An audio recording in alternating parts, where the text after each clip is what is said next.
welcome to my channel, The Love Tita Heart, the channel for the non-stop followers of Alden and Maine, who will serve as voice for those who cannot express their feelings for Aldab. Kamusta po kayo mga ka-non-stop? Good day po sa inyong lahat. Bago po tayo tumungo sa kaganapan kay Alden and Maine, please subscribe and hit the notification bell para ma-notify po kayo sa mga bagong video na i-upload ko. Salamat po! Happy Heart mga ka-Alda, bilang newest phase of BYD Cars, si Pambansang Bay, Asia's multimedia superstar and phenomenal box office king Alden Richards, sa kauna-unahang pagkakataon, sasabak si Richard Jr. sa isang triathlon to represent BYD together with Nico Balsico para sa swimming, Will Dasovich para sa running, and Alden Richards para sa biking. Bilang celebrity relay team, they will compete in Ironman 70.3 Davao sa March 22, 2026. Sabay na rin ang contract signing sa BYD Cars bilang newest ambassador 2026. At sabay sa pag-post ni Richard Jr. ng January 26, 2026, ang pag-post din ni May ng kanyang endorsement.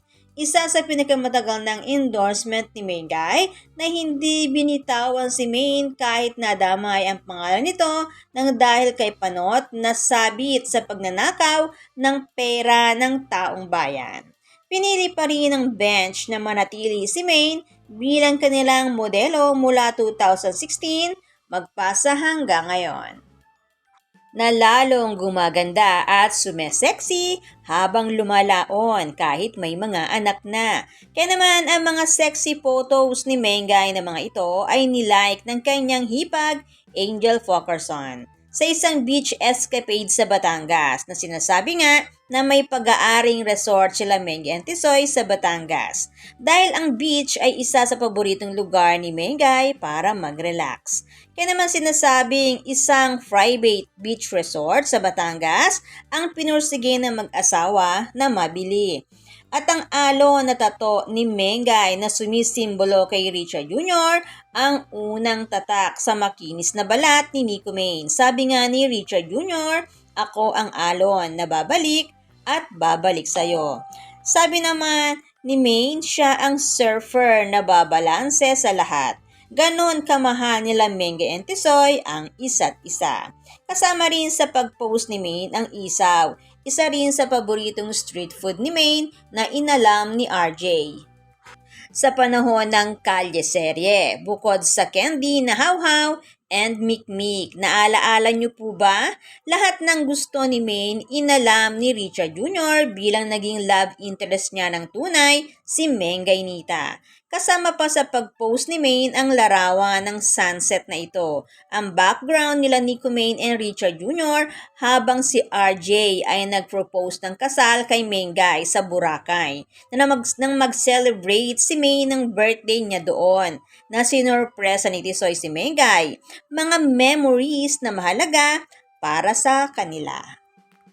Alon, isaw at sunset na pa-cryptic message and pa-update ni Mrs. Nico Maine para sa fandom ng Aldab Nation and True-Blooded Aldab Nation na ipinost ni Maine last January 29, 2026 na tila ba nagsasabing mula noon hanggang ngayon, kami pa rin forever dahil ang alon at sunset na saksi sa pagpayag ni Mengay na magpakasal kay Richard Jr. ay forever nating makikita habang buhay. Tulad ng Road to Forever na promise nila sa isa't isa.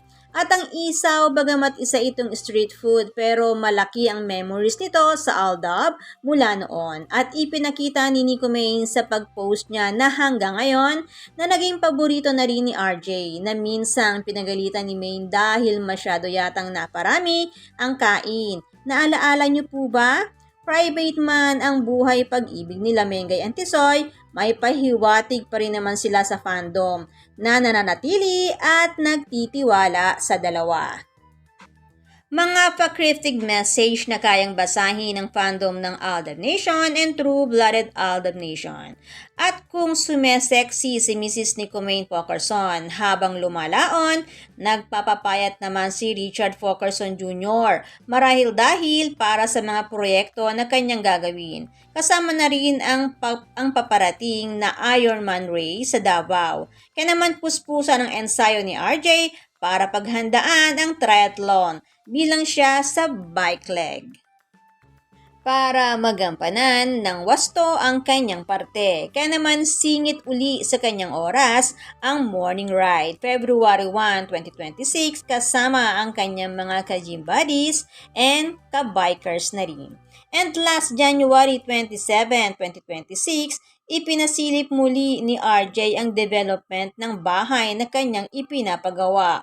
Ang new smart home na sabi nga niya ay reward daw niya sa kanyang sarili at gusto niyang malipatan na this coming March 2026. Kaya naman wait muli tayo sa pa-update ni RJ sa kanyang new smart home ng Fokerson Jr. family. Nasabi nga ni Alden kung matatandaan ang bahay niya, everything came from hard-earned money and clean money. So, hindi tayo sasabit dyan, ang sabi ni Alden Richards, na tila ba patama sa mga politiko na sabit sa pagnanakaw ng pondo para sa flood control. Kaya ang kay Richard Jr. sinabi niya galing sa kanyang pinagtrabahuhan at malinis na pera. And speaking of money, hintayin natin ang announcement ng Myriad para sa May 17, 2026 na sinasabing newest collaboration ng Myriad na pag-aari ni Richard Fokerson Jr. at ang Fintech Alliance PH. Ang pagsapi para sa advanced financial technology sa lumalaking kumpanya ng Fokerson Jr. family. Isingit ko lang po ito mga ka-Alda para po sa mga naliligaw sa ating channel. Masaya pong ibinahagi ito ng isang fan ni Catherine Bernardo na nag-post itong larawan ni Catherine na kasama po si Mayor sa isang mall. Bilang patunay po na sila ang sinasabing magkarelasyon mula 2024 magpasa hanggang ngayon at hindi po si Alden Richards tulad po ng sinasabi ng iba. Ang may-ari po ng larawan at video ang siya pong saksi sa dalawa na nakakita po sila sa mall na ipinost po niya last January 31, 2026. Bagong-bago lang po. Kaya tigilan na po natin ang paniniwala sa iba na si Alden po ang sinasabing ikakasal kay Catherine. Hindi po yon totoo. Dahil matagal na pong may asawa si Alden Richards sa katauhan ni Richard Fokerson Jr. At si RJ po mismo ang umamin at nagsabi niya sa kanyang social media account. At matagal na rin pong inamin ng dalawa on national television na wala po silang pinepeke lahat ng ginagawa at sinasabi nila totoo noong panahon ng malaya pa at wala pang sarswela. Sarswela lang ang naging hadlang para matigil ang hayagang pagkasalita ng dalawa. Pero ika nga, hindi natutulog ang Diyos. Hintayin natin ang perfect plans ni God kung kailan mare-reveal ang katotohanan na ipinaglalaban ng buong fandom ng Aldab Nation and True-Blooded Aldab Nation. Ika nga, walang lihim na hindi nabubunyag. Walang kasamaan ang nagtatagumpay. Kaya sa mga maling ginagawa ng mga serswelista, ika nga, may kabayaran. Kaya wait lang tayo sa paghuhukom. Ngayon malinaw na po na si Mayor po ang karelasyon ni Catherine at masaya po ang fans ni Catherine para sa kanya. Dahil si Mengay and Tisoy, masaya po sila since nagkakilala at pagtagpuin ni God at magpakasal mula October 22, 2016 magpasa hanggang ngayon. Kasing saya ng Panalo Nation na patuloy ang laban para sa katotohanan. Tandang lang po natin ang mga tato na sa malinis at makinis na balat ni Mrs. Nicomaine Fokerson na kanyang ipinapakita muli ng malinaw sa kanyang pag-post na ipinakita ang tanda bilang pagmamahal sa kanyang mga anak at asawa. Mr. Richard Fulkerson Jr., ang alon at Sparrow Tattoo, tanda ng pagmamahal ni Mengay kay Tisoy, na nananatili sa kanyang balat na palaging ipinagmamalaki na animo ay isinisigaw nito ang pag-ibig niya kay Richard Fulkerson Jr. At bago ko po makalimutan mga ka-Aldab, pagmasdan po ang slippers na suot po ni RJ dito.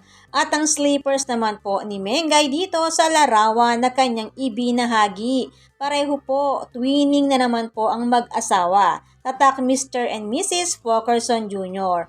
Ang nakahiligan ng dalawa, laging terno sa lahat ng bagay. Twinning mula noon hanggang ngayon. Kaya naman, good vibes lang po tayo man non-stop. Salamat po sa lahat na nag-comments at sa lahat po ng buong pusong nagmamahal at sumusuporta kay Alden and Maine. Salamat po sa lahat ng subscribers. Shout out po sa inyong lahat. Thanks and God bless everyone! Salamat po sa lahat na comment. Shout out po sa inyong lahat. Sorry po, hindi ko na po kayo iisa-isahin. Sobrang dami po ninyo. Patunay lamang po ito na talagang lumalakas lalo at sumisigla ang buong fandom sa ganitong pagkakataon. Salamat po sa inyong lahat. Aldab lang ang malakas. Hangad ko po ang magandang kalusugan para po sa inyong lahat. Salamat po Aldab Nation and True-Blooded Aldab Nation. Thanks, stay safe, and God bless everyone!